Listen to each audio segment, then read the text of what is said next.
Halo semuanya, perkenalkan aku Aktia Putri Rahayu dari jurusan Finance Accounting Binisian 28. Nah, pada kesempatan kali ini, aku akan membahas 3 hal utama nih, yaitu bagaimana pendekatan ilmiah bekerja dalam penelitian akuntansi atau keuangan.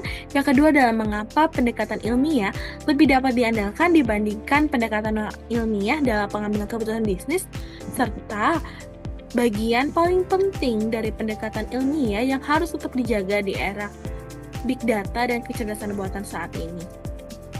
Kita masuk ke yang pertama, yaitu cara kerja pendekatan ilmiah dalam penelitian akuntansi atau keuangan.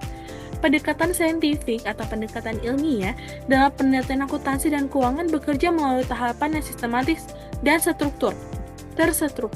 Proses ini juga umumnya dimulai dari identifikasi masalah yang relevan. Misalnya, bagaimana pengaruh struktur modal terhadap nilai perusahaan atau bagaimana kualitas audit mempengaruhi tingkat manajemen laba. Setelah masalah dirumuskan, penelitian menyusun landasan teori berdasarkan literatur yang sudah mapan, seperti teori keagenaan, teori sinyal, atau hipotesis pasar efisien. Dari teori tersebut, kemudian diturunkan hipotesis yang dapat diuji secara empiris ya. Misalnya, berdasar teori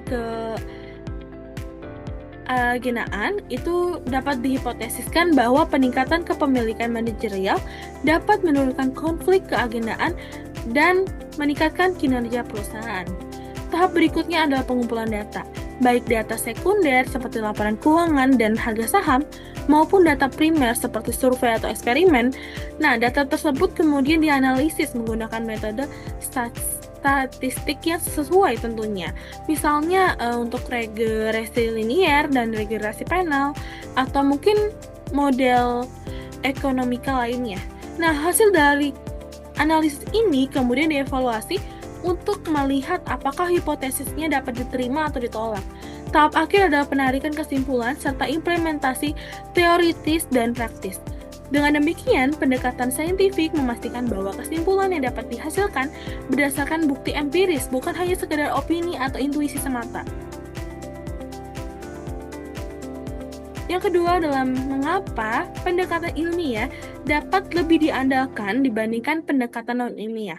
Untuk pendekatan ilmiah ini dapat lebih diandalkan karena bersifat objektif, sistematis, dan dapat diuji ulang. Dalam konteks pengambilan keputusan bisnis, keputusan yang hanya didasarkan pada intuisi atau pengalaman pribadi, atau mungkin tekanan eksternal, itu rentan terhadap bias kognitifnya, seperti bias terlalu percaya diri atau mungkin bias konfirmasi. Sebaliknya, pendekatan ilmiah penyampaiannya tentu menggunakan data, pengujian hipotesis, serta validasi hasil. Keputusan investasi misalnya yang didasarkan pada analisis risiko atau return history, model evaluasi seperti cash flow, serta pengukuran sensitivitas akan lebih terstruktur atau diukur dibandingkan keputusan yang hanya ngikutin tren pasar aja. Selain itu, pendekatan ilmiah memungkinkan untuk replikasi. Artinya, penelitian atau analisis juga dapat diuji kembali oleh pihak lain dengan data dan metode yang sama. Jika hasilnya konsisten, maka tingkat kepercayaannya tentu akan akurat dan meningkat. Hal ini juga penting dalam dunia bisnis yang penuh dengan sesak karena keputusan yang berdasarkan bukti cenderung menghasilkan risiko yang lebih terkendali. Bagian ketiga, bagaimana pendekatan ilmiah yang paling penting dijaga di era Big Data dan AI saat ini. Di era Big Data dan AI, bagian yang terpenting dari pendekatan ilmiah yang harus tetap dijaga adalah pembahasan masalah dan kerangka teoritis, serta validitas dan interpretasi hasil. Saat ini, analisis teknologi kemungkinan jutaan data dalam waktu singkat gitu ya. Namun, tanpa pertanyaan penelitian yang jelas dan dasar teori yang kuat, analisis tersebut juga dapat menghasilkan korelasi semu atau kesimpulan yang menyesatkan. AI ini sangat kuat dalam menentukan pola, tetapi juga nggak selalu mampu menjelaskan hubungan kausalitasnya. Oleh karena itu, tahap perumusan hipotesis dan desain penelitian tetap krusial. Nah, kita juga harus mastiin nih bahwa model yang digunakan itu relevan dengan konteks bisnisnya.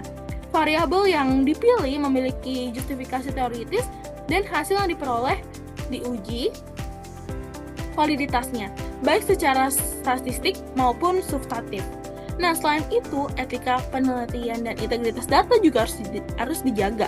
Big data ini seringkali mengandung noise atau bias sampel atau masalah kualitas data lainnya.